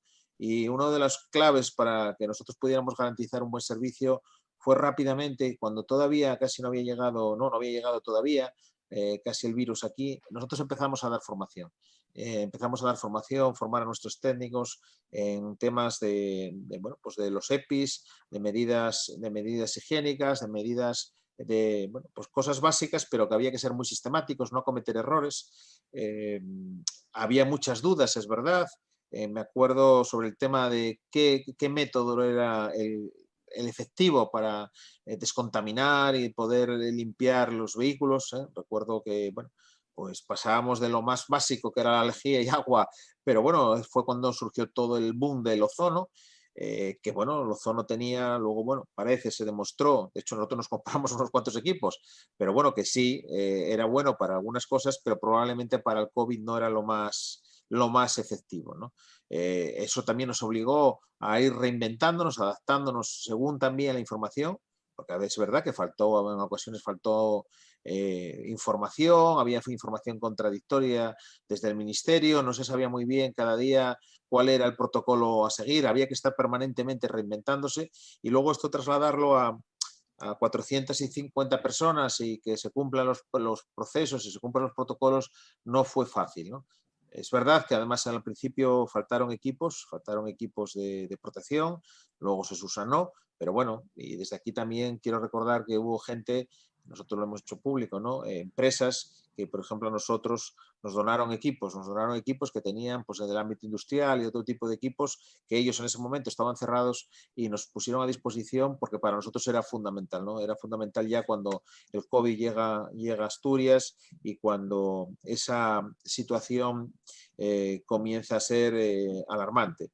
Y donde, bueno, el sistema sanitario también pues, no fue homogéneo, hubo gente que estuvo a la altura de las circunstancias, pero bueno, yo también, y sin ningún tipo más allá de reflexión, pero creo que alguna persona debería de pensar en replantearse su vocación profesional, ¿no? Porque si evidentemente cuando llega una pandemia, aquellos que tienen que ponerse al frente y dar atención, pues también se borran se quitan de en medio, pues eso la verdad creo que alguno tendría que replantearse. Yo recuerdo muy bien al principio, y lo dije ayer en el acto, parecía como el UCA era aquí el que se tenía que enfrentar al mundo, se tuvo que dar un paso al frente, asumió ese primer respuesta tanto desde el ámbito de laboratorio, es verdad que tiene unas magníficas instalaciones, pero desde el propio ámbito de urgencias, ¿no? Todo lo era mandarlo para Oviedo, traerlo todo a urgencias, ¿no? Luego poco a poco también el resto del sistema tuvo que asumir, en algún caso costó, pero bueno, era lógico que tenían que asumir el reto y atender a los pacientes como el resto. Durante esa primera parte fue pues, sobre todo eso, mucho miedo, desconcierto, falta de información, falta de material. Y bueno, sin embargo, para nosotros como organización, como empresa, el momento más complejo yo no creo que no fue ahí. Curiosamente fue en la segunda ola, ¿no? Nosotros en la segunda ola estuvimos contra las cuerdas. Es verdad que hacer 200 traslados COVID diarios suponía un esfuerzo titánico, porque además, así como en la primera ola, no tuvimos casi bajas ni efectos de contagios ni demás, casi yo recuerdo que hubo 2 casos en toda la plantilla en esta segunda ola, no por el ámbito profesional, la mayor parte yo creo que no se produjeron ahí, porque bueno, es verdad que cuando tú eras muy sistemático y hacías las cosas bien, ventilabas, limpiabas, usabas las mascarillas, bueno, todo lo que era el procedimiento, los EPIs, etcétera, etcétera, bueno, pues la verdad que creo que en general no se podía, bueno, no era fácil, o sea, no era tan fácil contagiarse. Yo creo que sobre todo los contagios venían cuando haciendo eso cometías errores, ¿no? Pues no se limpiaba, no se aireaba o no se utilizaba la mascarilla o en los tiempos de relax, ¿no? Cuando la gente, como digo, iba a fumar un cigarro o iba a tomar café y se quitaba la mascarilla, porque actuando creo que no. Bueno, esto me tocó además en primera persona, como el resto de los técnicos, y sí, en la segunda pandemia sí que lo pasamos mal, porque es que llegó un momento que tuvimos, pues no sé, llegamos a tener, no sé, el pico, 50 personas menos en la empresa, y bueno, mantener el servicio, porque claro, el resto de las enfermedades que es otra de las cuestiones que habrá que analizar, ¿no? El COVID yo creo que lo copó todo, en parte paralizó el sistema, pero claro, hay un montón de enfermedades que han continuado. Ahora mismo es verdad que hay que hacer un tema de atención a esas listas de espera que se han disparado y bueno, y otras cosas que el sistema de salud llegó un momento que se bloqueó porque claro, la acción era prioritaria, era el COVID. Pero claro, el resto de las enfermedades no sabe del COVID, ¿no? Siguen funcionando y nosotros también a la vez teníamos que mantener o intentar mantener toda la actividad. Sí es cierto que una cosa curiosa, en la primera ola, sobre todo, en la segunda ya no, en la primera había tantísimo miedo en la población que de repente los servicios de urgencia desaparecieron. Nosotros era como que había desaparecido, nadie quería ir al hospital, la gente asociaba al hospital a que eran los centros donde había COVID y curiosamente, lo tengo muy hablado con el jefe de urgencias de Luca, ¿no? De repente bajaron, desaparecía, lo único que llegaba COVID y bueno, hombre, cosas muy, muy graves, pero todo ese otro resto de patologías y de tal. A ver, eso también es verdad que en algún caso trajo consecuencias malas porque la gente pues aguantaba, nadie quería ir al hospital y ya solo iban cuando las cosas se habían empeorado y bueno, eso luego trajo otra derivada, ¿no? Pero es verdad que la parte de una de las cuestiones que la pandemia tendrá es evidentemente la consecuencia brutal que es bueno, pues las muertes y lo que haya generado. Otra de las cuestiones es veremos qué efecto ha tenido en la salud, no solo física, sino también emocional, ¿no? Creo que ya empieza a haber por ahí estudios y datos donde hablan, bueno, pues el aumento con temas de depresiones, de consumo, bueno, pues también relacionados con ámbitos psiquiátricos. Bueno, yo creo que esto tendrá, los que os dedicáis a ello, en los estudios del futuro veremos esas curvas que pasó en este. Y luego, bueno, pues la preocupación de ahora de esta posible pandemia económica y social, ¿no? Por eso es muy importante que nos pongamos a funcionar, que no esperemos que Europa venga a arreglárnoslo todo, porque no va a ser así y que parte va a depender de nosotros, ¿no? Tenemos que ponernos las pilas, intentar salir también de esta situación y generar una vez actividad económica, generar sinergia y bueno, pues para eso es fundamental, precisamente ayer hablaba, pues la FINVA, el CSIC, esa deseada agencia de innovación que nuestro consejero está peleando ya desde hace un año en poner en marcha y que bueno, ayer también me decía el presidente que eso va a ir para adelante y bueno, pues yo estoy encantado de que eso vaya para adelante porque es muy necesario para Asturias para generar luego esa sinergia y esa alianza con el mundo empresarial, ¿no? La colaboración público-privada creo que es uno de los mecanismos de futuro y bueno, retener talento en Asturias, ¿no? Necesitamos que todos estos jóvenes que estamos formando y que algunos formáis, que se queden en Asturias, que generen aquí su vida, su proyección profesional, porque Asturias necesita no seguir reduciendo población, necesita crecer, necesita ser más ambiciosa. Antes citaba Susana un ejemplo que, bueno, algún día escribiremos la historia, ¿no? 2 años y medio de negociaciones discretas para intentar conseguir que Amazon viniera a Asturias. Difíciles, compitiendo con otros sitios que siempre normalmente ganan a los asturianos, la gente del País Vasco, bueno, en fin, fue una competición casi durante 2 años y medio y ahí conseguimos, pues primero, tanto con el presidente como con el vicepresidente, esa alianza de, bueno, pues vamos a por ello, vamos a pelearlo y yo creo que es un éxito para Asturias. No simplemente porque se haga un centro logístico en el centro de Asturias, sino porque esto nos pone en el mapa del ámbito de la logística mundial. La logística está creciendo, los PIB de las economías tendrá un efecto en los próximos años enormes. Y luego es un elemento tractor, ¿no? Hemos pasado de un polígono que no tenía ni una sola parcela vendida y ahora mismo ya hay lista de espera. O sea, es simplemente el efecto tractor que va a traer Amazon, no solo por los 1.000 o 2.000 empleos que genere, sino probablemente en algunos cálculos que nosotros hacíamos, probablemente estaremos hablando de 6.000 o 7.000 empleos entre directos e indirectos. Y luego esa capacidad de atracción y de generación de sinergia que tanto necesitamos en Asturias. Por tanto, ha sido un año difícil, ha sido un año complejo.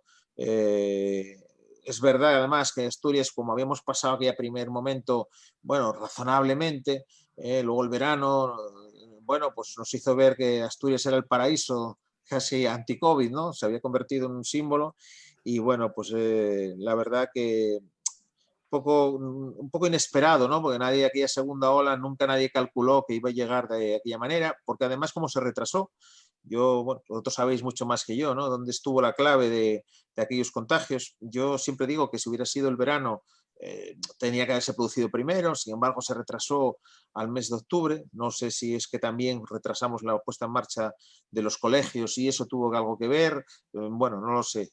Yo eso los estudiosos algún día sabréis, y la gente que os dedicáis a la ciencia, nos podréis dar alguna de las claves por qué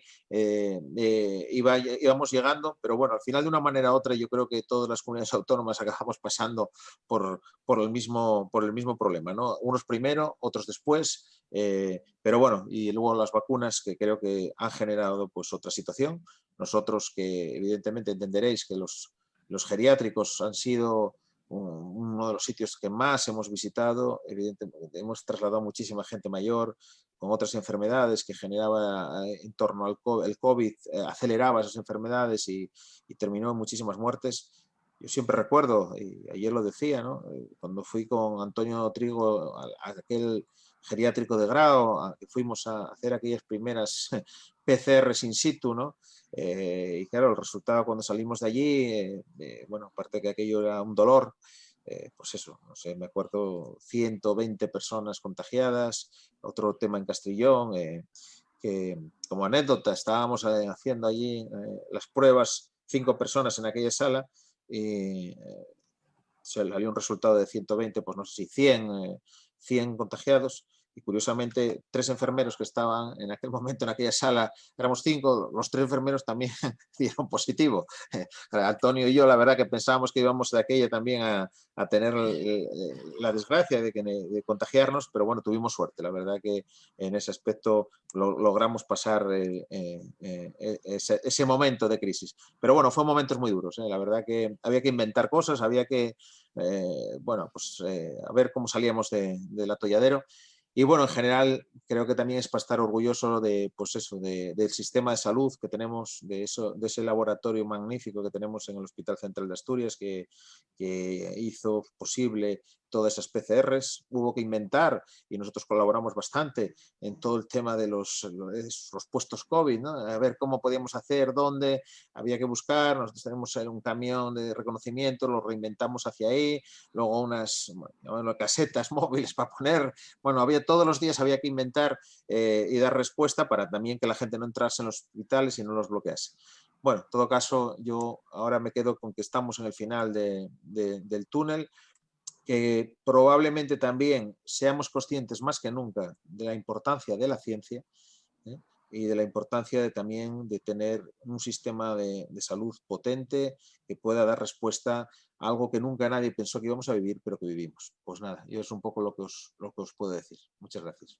Sí, muchas gracias, Carlos. Bueno, tal como ha dicho Carlos, eso, la ciencia, una pieza clave en esta pandemia, una pieza clave para el desarrollo, para la innovación y para la economía de Asturias. Borja, como consejero, y centrándonos en nuestra comunidad, ¿nos ha servido el COVID para estructurar la política y dirigirla a mejores inversiones? ¿Hay un cambio del modelo productivo? ¿Cómo afrontamos el futuro desde Asturias? Bueno, la COVID lo que ha venido es a acelerar un cambio que ya teníamos estructurado. Yo lo que sí que veo ahora es sobre todo un cambio a nivel de percepción social. Que mismamente lo tenemos reflejado en el informe que FECIT ha publicado hace nada, ayer creo que lo presentaba el ministro, donde indagando un poco en qué opina la gente sobre la ciencia. Sabéis que históricamente teníamos esa dicotomía entre que mientras que la profesión de científico era muy valorada, sin embargo, esa preocupación por invertir en I+D no era tal en la sociedad.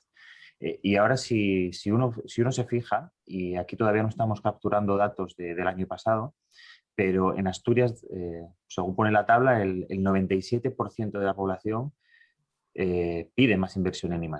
Bueno, esto, claro, esto es un problema estructural, es casi, llevándolo a términos científicos, endémico.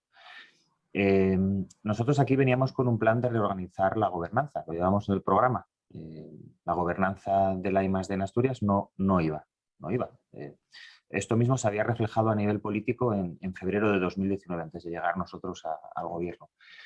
Entonces había que hacer algo, había que reorganizarlo, había que priorizar, racionalizar. ¿Por qué? Porque de nada sirve a llegar más financiación si luego no puedes desplegarla. Y recordad que a nivel nacional este ha sido el gran lastre que se ha llevado en ciencia, que por mucho que se ponen los presupuestos, una cosa es lo que se presupuesta y otra cosa es lo que se ejecuta. Son dos cosas muy, muy diferentes. Entonces la COVID ha venido a acelerarlo. Nosotros el programa que traíamos para 4 años, yo puedo decir que salvo el pequeño detalle, la pequeña entrada de la agencia de ciencia bueno, os daos cuenta, esto estaba previsto para 4 años, ¿no? Pero probablemente lo haga ya este año. Entonces lo ha venido a acelerar. Nosotros vamos a cumplir, vamos a estar por encima de los objetivos que traíamos. Ya lo estamos. Estamos ahora evaluando la parte de mitad de legislatura y estamos muy por encima. Por tanto, yo me quedaría con eso. La idea de hacer esa reestructuración ya estaba, de hacer una reestructuración donde se combinasen todas las acciones horizontales que ya tenemos en Asturias, programas de recursos humanos, programa de captación de talento, etcétera, etcétera, con verticales donde podamos identificar qué puede ser transferido al mercado, qué puede crear nuevas empresas de base tecnológica, qué puede ser difundido a la sociedad. Sabéis que una de las propuestas que hemos mandado a los ministerios es crear justamente 2 centros de I+D en 2 museos.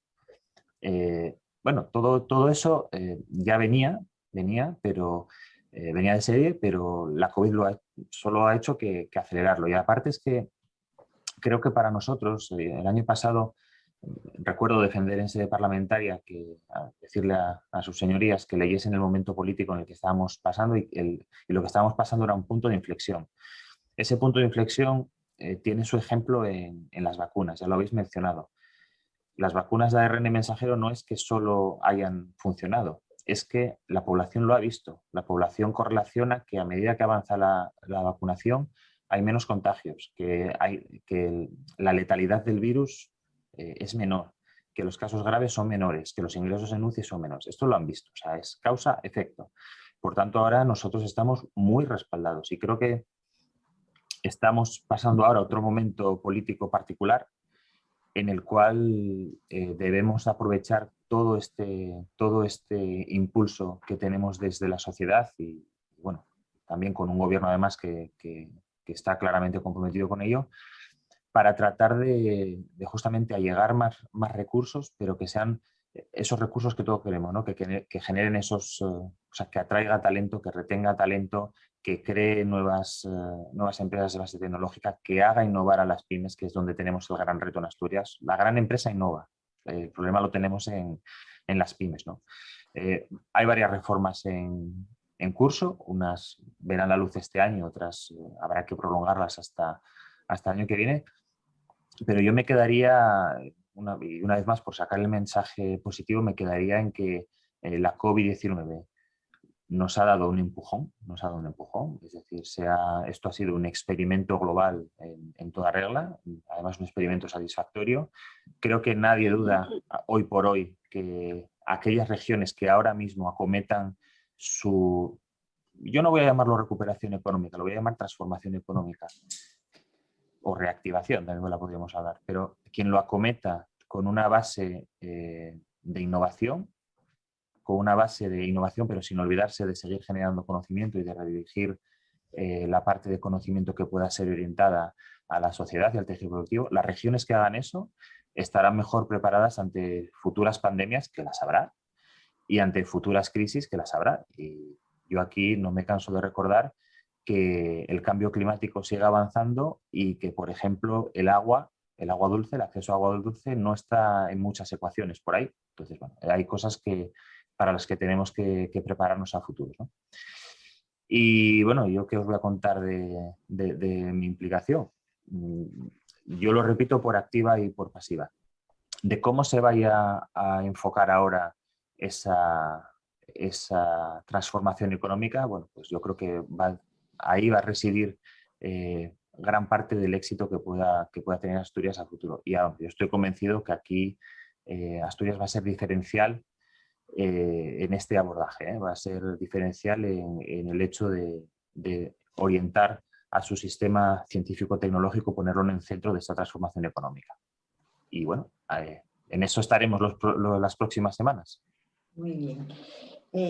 Bueno, Boga, yo creo que vuestro servicio ha sido un ejemplo de investigación y transferencia. Nos decías antes eso, que teníais un conocimiento muy grande y eso permitió rápidamente poner en marcha el método de detección de PCR. Y luego no solamente eso, sino que incorporasteis la secuenciación de las variantes y seguís, ¿no?, optimizando continuamente los métodos de diagnóstico, ¿no? Bueno, eso, el ejemplo de transferencia y puesta incorporación al sistema asistencial, ¿no? Cuéntanos un poco cómo ha sido todo este proceso y cuéntanos un poco también, bueno, la investigación biosanitaria es una apuesta decidida, ¿no?, del Principado, hay grupos de investigación, hay empresas. ¿Cómo ves un poco este desarrollo del polo biosanitario desde tu experiencia personal? Bueno, yo también tengo preparadas unas diapositivas. A ver si puedo compartir. ¿Se ve? Sí, sí, pero todavía no lo vemos en modo presentación. Ahora ya no lo vemos. Ahora sí. No, espera, no, ahora no lo vemos.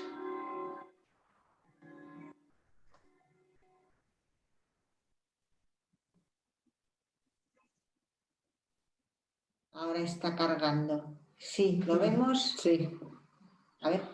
Sí. Dale ahí a ver si lo vemos en modo presentación. Así, perfecto.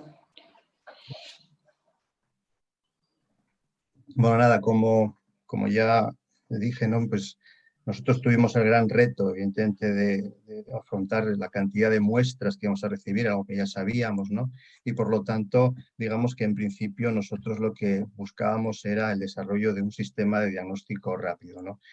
Podemos poner cifras así un poquito, ¿no? Durante el año 2019, en la sección de virología, ¿no?, el conjunto del servicio, recibimos unas 45.000 muestras, ¿no?, con unos picos diarios de 250, 300, sobre todo en invierno, que es cuando llegan los virus respiratorios, y esos picos son mayores. Para que sirva de ejemplo, en el 2020 tuvimos 460.000 muestras, multiplicamos por 10 el número de muestras recibidas. Incluso hubo picos sobre todo en esa segunda ola de la que hablaba Carlos, ¿no?, de 5.000 muestras al día, casi 5.000 muestras al día. Eso, lógicamente, necesitaba disponer de un método diagnóstico sensible, rápido y a ser posible económico, puesto que la cantidad de muestras que teníamos era muy grande. Por eso también, lo que digo, pusimos en marcha nuestros conocimientos y rápidamente, estábamos hablando de enero de 2020, no teníamos ni siquiera sospechas de que el virus estuviese circulando por Asturias, pero ya entonces pusimos a punto un sistema de detección basada en la famosa PCR, de la que todo el mundo conoce, un sistema que ya tiene tiempo, hace 40 años que se desarrolló la PCR, y esto es una metodología paralela, no es una RT-PCR, puesto que el virus es un genoma de ARN. Consta de dos fases, una extracción del genoma viral, el virus se puede imaginar como una cajita formada por proteínas fundamentalmente, pero en el interior está el genoma. Si queremos detectar el genoma tenemos que extraerlo, ¿no? Entonces esa sería la primera fase, y la segunda fase, la amplificación propiamente dicha. En ese sentido necesitamos pues unos cebadores y unas sondas para que anillen frente al genoma y lo identifiquen. Por lo tanto, en ese momento nosotros habíamos diseñado ya el sistema que era capaz de detectar una determinada región del genoma viral.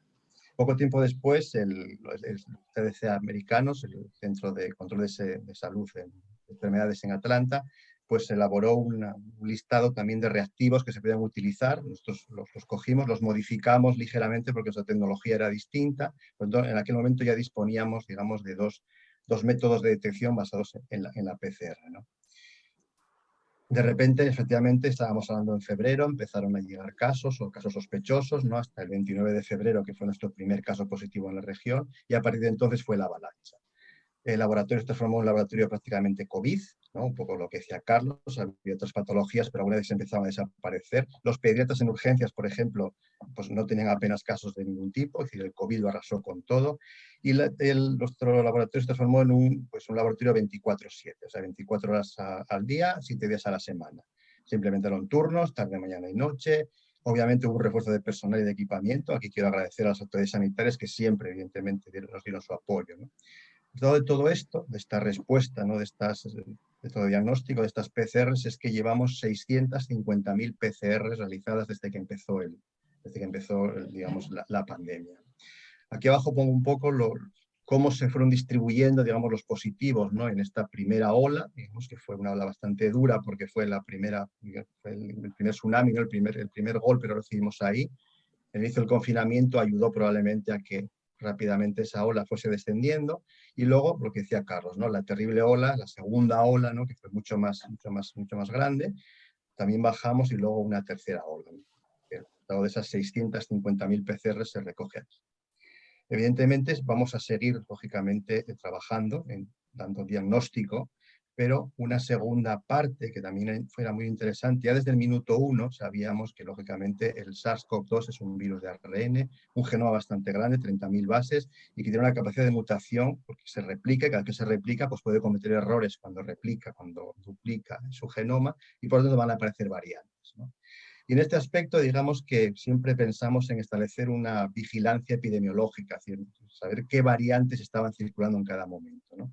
Y ahí tenemos que hablar de dos fases o dos estrategias de secuenciación. En la primera fase, en la fase 1, nos interesaba saber de dónde venía, cómo se transmitía la enfermedad, y de dónde venían esas variantes y qué era lo que estaba circulando en esta región, ¿no? En ese sentido, pues ya para entonces, estamos hablando de marzo, abril, ya se estableció un consorcio a nivel nacional, SED-COVID, liderado por una fundación de investigación sanitaria de Valencia, del laboratorio de Iñaki Comas, que contactó con nosotros y con una 50 de centros en toda España, y elaboró ese consorcio que su misión era precisamente esa, ¿no? Es decir, hacer una vigilancia epidemiológica, qué variantes están circulando. Nosotros, por nuestra parte, también con la colaboración inestimable del Servicio de Genética, ¿no? Juan Gómez de Oña, por ejemplo, pues también participamos directamente nosotros en la secuenciación de esas muestras, ¿no?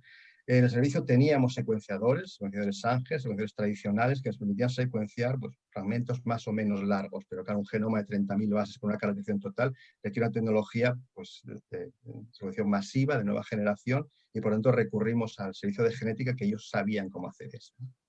Bueno, aquí pongo un ejemplo de lo que pudo haber sido el año 2020, ¿no? Podemos ver como aquí abajo es un arbolito en el que se pueden presentar cada una de estas, es una de las variantes que fuimos encontrando. Aquí estarían las variantes chinas, las originales, ¿no? Digamos genotipo L, por decirlo así, y ya vemos que desde el minuto 1, estamos hablando de muestras recogidas en marzo del año 2020, ya no circuló en ningún momento la variante china. Ya lo que llegó a Europa y lo que llegó a España, lo que llegó a Asturias ya eran otras variantes diferentes, ¿no? Pues podemos ver además como al principio teníamos varias variantes cocirculando, lo cual estaba indicando que el virus había entrado por diferentes rutas, probablemente procedente de Madrid, el País Vasco, La Rioja, teníamos diferentes rutas de entrada, pero que luego a la larga, estamos hablando de abril, mayo, que una era la variante que predominaba, ¿no? Esto es muy típico, una de ellas es la que, digamos, que predomina sobre las demás, ¿no? En principio, como digo, estos estudios los hacíamos para conocer un poco qué era lo que estaba circulando y cómo podían evolucionar, digamos, genéticamente las variantes, ¿no? Esto cambió un poquito en el año 2021 con la llegada de las cepas, digamos, de interés, ¿no?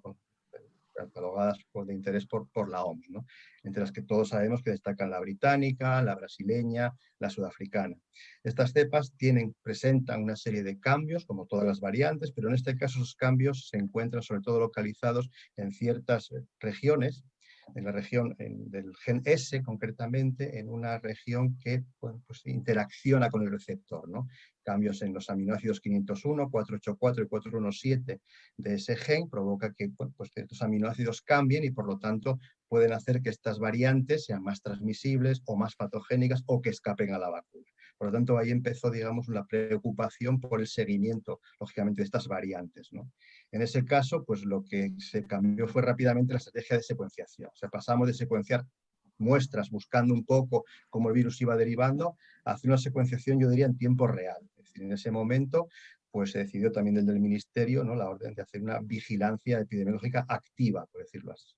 Dentro de esto, el consorcio SECCOVID, del que formamos parte, pues nos solicitó el envío de cada 15 días unas 25 muestras, con lo cual podíamos ir viendo lo que estaba ocurriendo en ese momento, pero también nosotros, por nuestra cuenta, decidimos también aplicar secuenciación y ahora mismo, desde prácticamente el mes de febrero, estamos secuenciando todas las semanas unas 30 muestras, un genoma completo, ¿no?, por tecnología de secuenciación masiva.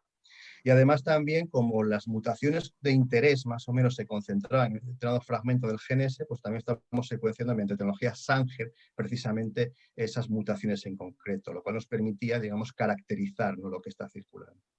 Desde ese punto de vista podemos observar cómo pues, tenemos cepas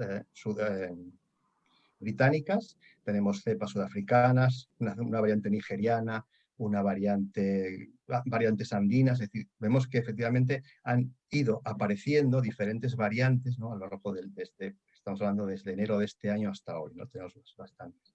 El problema de esto es que la secuenciación masiva es una técnica laboriosa y cara, ¿no?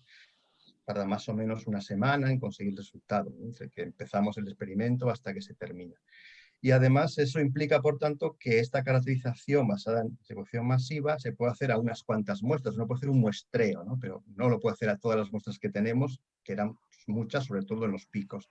Y esto hace que pensamos en la posibilidad de desarrollar un método que fuese más barato y más rápido y más sencillo, ¿no? Y por eso haríamos un sistema basado en discriminación alélica, en el cual, bueno, pues diseñamos varias sondas dirigidas contra las diferentes mutaciones que vemos aquí. Tratado de aplicar esto a diferentes muestras, se observa en la gráfica donde podemos ver cómo en función de que tengamos un alelo u otro, si es que se puede hablar de alelos en caso, pues podemos tener, digamos, diferentes variantes, ¿no? Estos podrían ser las variantes normales, digamos, y estas las variantes británicas. En este sentido, hemos puesto a punto 3 sistemas, uno basado o dirigido contra la 501, que nos dice si la variante es de interés o no, otro contra la 484, que nos dice si la variante es británica o no, y otro contra el 417, que ya nos dice si la variante, la que no sea británica, si es sudafricana o brasileña, ¿no?, que son las variantes de interés en este momento. Aplicando precisamente estas técnicas, aquí tenemos un ejemplo de lo que ocurrió durante las 16 primeras semanas del año, pudimos ver un poco lo que pasó en la primera ola. Es decir, al principio había una variante, que era la que estaba circulando mayoritariamente, que era la 177, y que de repente en enero, y sobre todo en febrero, ya empezó a sustituir a esa variante, ¿no?, quedándose como la variante mayoritaria, ¿no? Ahora, prácticamente un 90 y pico por ciento en marzo, un 95% de lo que estaba circulando y era variante británica, ¿no?, confirmando evidentemente que puede ser una variante como más transmisible, por decirlo así. Y junto a esta, como digo, pues también ha ido apareciendo variantes brasileñas, tenemos recogidos unos 60 casos en la región, y otras variantes como un par de sudafricanas, nigerianas, andinas, colombianas, es decir, vamos aumentando, digamos, el número de variantes que, bueno, evidentemente llegan viajeros, llegan gente de otros lugares y pueden traerla, ¿no? Este tipo de estudios son esenciales pues, para saber precisamente, ¿no?, lo que está circulando en cada momento y cómo enfrentarnos a ello. Porque el futuro ahora, evidentemente, pasa por estas dos partes, precisamente, ¿no?, la detección, como vimos, está basada en la PCR, y la caracterización. La detección ahora estamos relativamente preocupados, ¿no?, porque necesitamos disponer de sistemas múltiples, en lo que estamos desarrollando, porque este virus lo que ha ocurrido es que en época invernal es lo típico que circulan virus respiratorios. Cuando uno piensa en virus respiratorios, piensa en la gripe, pero hay más virus que la gripe, ¿no? El VSR, que es el que produce bronquiolitis en niños, para influenza virus, metaneumovirus, y todos estos vienen, lógicamente, durante el periodo invernal, varios picos que se van sustituyendo unos a otros, ¿no? Este año ha sido un año extraño, un año raro, porque no hemos tenido ninguno de estos virus, ni gripe ni VSR, lo que había en la COVID, evidentemente, probablemente sea una situación ecológica, es decir, ocupó el nicho y no dejó a estos virus aparecer. Pero curiosamente ahora estamos en junio y no es normal, pero está ocurriendo, ya tenemos bastantes casos de parainfluenzavirus, por ejemplo, tenemos casos de VSR en niños y existen, obviamente, esta situación también en otros sitios de España, ¿no? Con lo cual sospechamos que puede ser que quizás vengan ahora los virus respiratorios, ¿no? Es un poco extraña, pero puede ser así. Por lo tanto, requerimos desarrollar esos sistemas múltiples. Y por otro lado, seguir con la caracterización, ¿no?, con la vigilancia epidemiológica activa, porque necesitamos saber qué variantes están circulando, ¿no?, sobre todo qué variantes que se escapen de la vacuna, porque eso puede evidentemente cambiar nuestra política de vacunación, ¿no? Y bueno, pues si las variantes siguen siendo cubiertas por la vacuna, vamos bien. Si no, pues puede saltar una pequeña alarma, recurrir a una vacuna nueva, desarrollarla. Afortunadamente sabemos cómo se hace, ¿no? Las cuales son muy seguras y están haciendo bien su trabajo, con lo cual en principio pues tendríamos, digamos, planes alternativos para que suceda cualquiera de estas cosas, ¿no?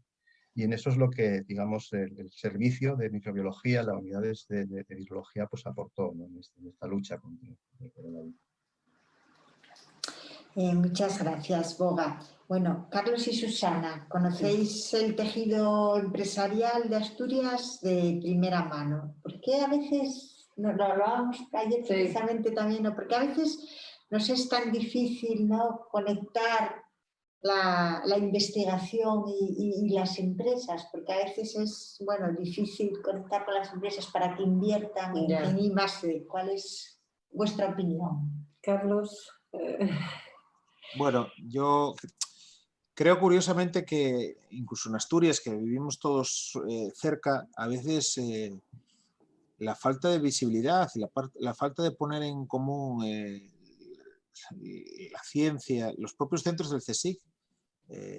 Bueno, yo creo que una de las cuestiones de estos transfer es dar a conocer todas las cosas y los centros que tenemos y cuántas cosas se hacen, ¿no? Porque curiosamente a veces es asombroso, pero hay una desconexión total, ¿no?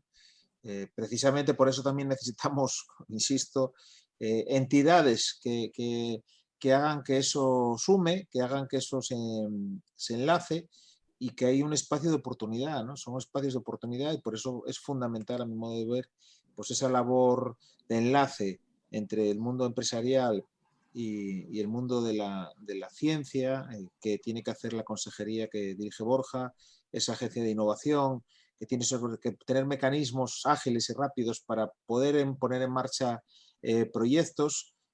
Como bien sabéis, yo estoy absolutamente desde hace 3 años implicado que Asturias y Oviedo tienen un futuro sin ninguna duda relacionado con el ámbito biosanitario en lo que tiene que ser la fábrica de La Vega, porque creo que tiene, precisamente por la cercanía además y por ese microcosmos que tenemos, el hospital, la FIMA, los centros del CSIC, en fin, las propias facultades, formamos muchísima gente que nos cuesta muchísimo y todos nos acaban terminando marchando de Asturias porque aquí no hay espacio de oportunidad y bueno, pues es verdad que en muchas ocasiones, pues lo que decía, ¿no? Probablemente sí, las grandes empresas sí dedican más al ámbito de la investigación, pero en la PyME, pues bueno, les cuesta. Yo creo que hay que buscar cosas que se están haciendo, consorcios, fórmulas que faciliten y que las empresas se impliquen más en ello. No es fácil,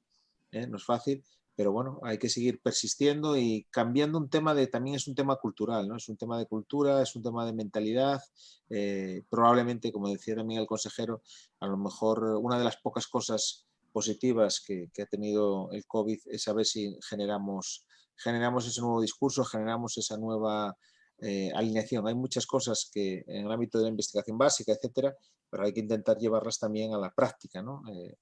Y no perder espacios de oportunidad. Hemos perdido en alguna ocasión, recuerdo hace, pues, como bien sabe el consejero, que incluso lo intentamos, pues un banco de córneas, cosas que se podían haber hecho con fondos europeos, temas de tejido de piel, hay espacios de oportunidad, cosas que se está haciendo investigación y que, bueno, hay que pasarlos al nivel industrial, ¿no? Y cómo enlazar ese mundo y esa sinergia, que yo creo que es uno de los retos que tenemos tanto el CSIC, la Consejería de Innovación, el Gobierno de Asturias y en lo que podamos colaborar y ayudar las cámaras de comercio, ¿no? Yo creo que a veces es sorprendente, pero la falta a veces de desconocimiento que tenemos, mira que vivimos en un sitio todos muy cerca, es tremendo, ¿no? La gente te pone cara de póker. Yo creo que además esos fondos europeos van a ir muy alineados a proyectos competitivos y de innovación, de transformación. Por lo tanto, creo que va a ser un espacio de oportunidad, pero hay que hacerlo bien, hay que presentar buenos proyectos porque va a ser competitivo, no va a ser como en otras anteriores oportunidades. Y bueno, pues cosas como ayer mismo hablaba con representantes de gente de la Cámara de España, ¿no? Y nos hablaban pues lo que había sido el proyecto de incubadoras, pues que probablemente ahora se va a dirigir hacia un proyecto de relación con la inteligencia artificial, fondos europeos que vamos a poder captar, ¿no? Y yo ya aproveché ayer la presencia de ellos en la propia cena para decirle que la Cámara ya está en línea de salida, cuándo hay que ir a Madrid, a ver dónde y cómo hay que presentar un proyecto, ¿no? Hay que tener esa actitud también proactiva y bueno, pues buscar pues que esas oportunidades y que esos dineros que puedan venir de Europa, no solo por la vía ahora extraordinaria de todo el plan de recuperación, sino por otras vías ordinarias, se pierdan para Asturias o se pierdan para Oviedo o cualquier otro municipio, ¿no? Creo que hay que intentar. Hay muchos ámbitos, más allá de lo que parece, donde la innovación, la ciencia puede dar sus frutos. O sea, sé que estáis hablando, hace poco tuviste un tema en el ámbito del aprovechamiento de la magalla. Bueno, en fin, hay muchas cosas que se pueden hacer y yo creo que lo que hay que tener ganas, y sí es verdad que necesitamos esa entidad que aglutine, que ponga todo, que alinee, ¿no?, intereses, empresarios y demás, y yo creo que el liderazgo ahí tiene que ser el gobierno de Asturias a través de un instrumento que permita que eso sea fácil y sea ágil. ¿Y los investigadores? ¿Cómo veis qué nos falta a nosotros como científicos para conectar, para captar recursos económicos, para llegar a las empresas mejor? ¿Qué creéis que tenemos que hacer que no estamos haciendo? Bueno, puedo comenzar yo si queréis a hablar tal. Yo creo que sí que es verdad que desde siempre ha existido una especie de diferencia entre el mundo científico y el mundo empresarial. Y bueno, creo que poco a poco tenemos que ir estrechando puentes entre nosotros. Espero y estoy seguro de que la futura agencia de innovación va a servir precisamente para unar estas colaboraciones entre el ámbito del conocimiento y el ámbito de la aplicabilidad de dicho conocimiento. Y desde el punto de vista, por ejemplo, de problemas que tenemos los científicos en el día a día, sí que es cierto que quizá uno de los mayores problemas que tenemos es el tema de la burocratización, ya a la hora de pedir proyectos, a la hora de estar pendientes de convocatorias, etcétera. Que también espero que desde el punto de vista esto yo creo que viene más también a nivel político, que puedan ser capaces de facilitarnos todos estos trámites para que toda la inversión que se vaya a destinar llegue realmente donde tiene que ir y llegue de una forma mucho más eficaz y mucho más facilitarnos el trabajo mucho más rápido. Y bueno, esos son los puntos de vista un poco que tengo por encima. Tampoco quiero extenderme mucho, que estamos ya un poco pasados de hora. Estamos ahí ya estamos fuera de hora. Boga, Belén, Susana, si queréis añadir algo más a lo que ha comentado Juan Ramón. Bueno, yo creo que para hacer una investigación lo que necesitas son ideas, recursos y el talento, ¿no? Yo creo que ideas nos sobran, ideas hay suficientes, de hecho lo estamos viendo, investigaciones que incluso de líneas de investigación, grupos que tienen que, ajenos en principio a la infecciosas, se han reconvertido, ¿no?, para esto. Recursos siempre es un problema, siempre vamos a pedir 10 y si nos 10, 100 y si 100.000, o sea, es evidente. Yo creo que el mayor problema es el talento, es retener a los licenciados, a los doctores que formamos, nos cuesta un dinero y al final van a trabajar fuera, ¿no?, lo que se llama o mal llamado fuga de cerebros, que es una tragedia social y económica. Yo creo que implementar medidas para estabilizar a estos investigadores y que no los formemos nosotros con un coste y que vayan a trabajar extranjero y ellos le saquen el rendimiento. Creo que pediría fundamentalmente eso, ¿no?, estabilización de los investigadores sobre todo. Bueno, como dice Boga, ya vamos mal un poco justos de tiempo. Borja, para finalizar, desde el Principado, ¿tú qué nos pedís a los investigadores para que vayamos en esa línea que estáis trazando de esa colaboración empresa-ciencia tan necesaria sin duda? Bueno, yo creo que a los investigadores poco más se les puede pedir, ¿eh? O sea, creo que en este caso es ofrecer más bien. Vamos a ver, creo que sí que hay vías para reducir esa burocracia. La burocracia tiene dos partes. Tiene la parte que conocemos cuando pedimos proyectos y tiene la parte aquí, en la administración. Y ambas partes, hay que diseñar nuevos procedimientos, pero que sean igual de garantistas. No tenemos que olvidarnos que esto todo se financia con dinero público y que al final lo que queremos es que ese dinero público redunde en lo que acabáis de decir, redunde en que podamos retener a nuestro talento, que podamos atraer y crear más grupos de investigación. Aquí va a ser fundamental el cambio que se está produciendo en el tejido productivo, en el sentido de que también en la empresa se puede generar conocimiento, y creo que Susana conoce bien una empresa que genera conocimiento, ¿vale? Todo esto tiene que hacernos también reflexionar en esa carrera científica, también en la estabilización, de cómo estabilizamos, dónde estabilizamos. Claro, esto son todo cosas que, por lo menos en Asturias, yo cuando entré aquí en la consejería, es que eran cosas que no se habían abordado, o sea, no se habían abordado.